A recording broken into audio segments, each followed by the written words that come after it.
I'll tell you, and I know Erin will remember this and she'll have her own version, but when we first saw the house, we hated it because although it was on a perfect location and perfect lot, for it had the view that we wanted, everything was there except for one thing, the house.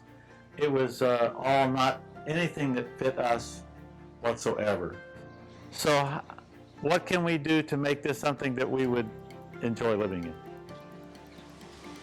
Yeah, in our initial meeting, after Erin introduced us as their designer, brought me into the picture, it's always our first objective to kind of capture the vision or the personality of the homeowner, because when we do a project, and Erin and I have discussed this numerous times, when we do a project, we don't want it to turn out to be our personality. What we love, we really want it to be the homeowner's home.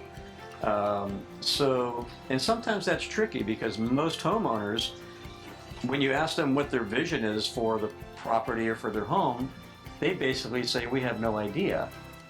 And the reality is they do know, they just they can't formulate the ideas. So we just simply go into a conversation, kind of like we're having now. We just talk about what they love and who they are and what their life goals or dreams are, or what they want their home to emote, what they want it to feel like. It's a simple question, like how do you want your home to feel? And just by asking certain questions and listening very carefully to our clients, we're able to formulate a vision, and then we combined their vision, their personality, their ideas with our concepts and how we think we can achieve that. So what was important from the beginning is that we knew going in what we were going to do, rather than we thought we were going in for $500,000 and it became $1 million, and there's a difference, you know, and so that honesty up front is a big deal, and the honesty of what it's going to take, you know, those to me are pretty important issues.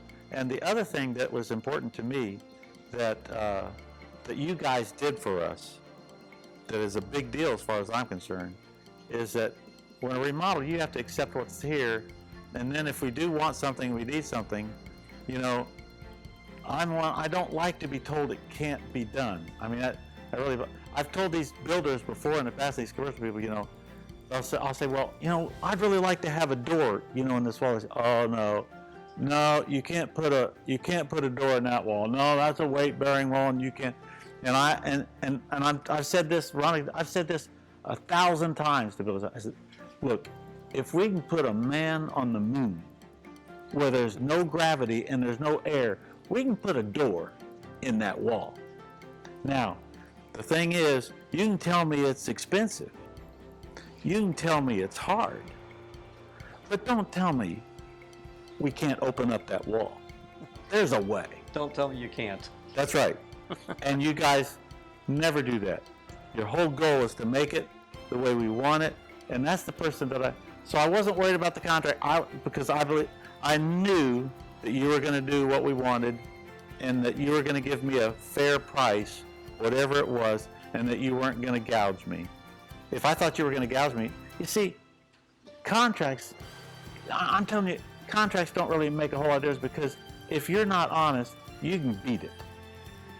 You know, contract, yes, right. That's just the truth. I got to have somebody that, you know, I don't want to go to court over this thing. I want to trust you, and I want to know that you do what you say you're going to do, and I can walk off and I can believe you. If you say it costs $50, it costs $50. You know, and that's the deal.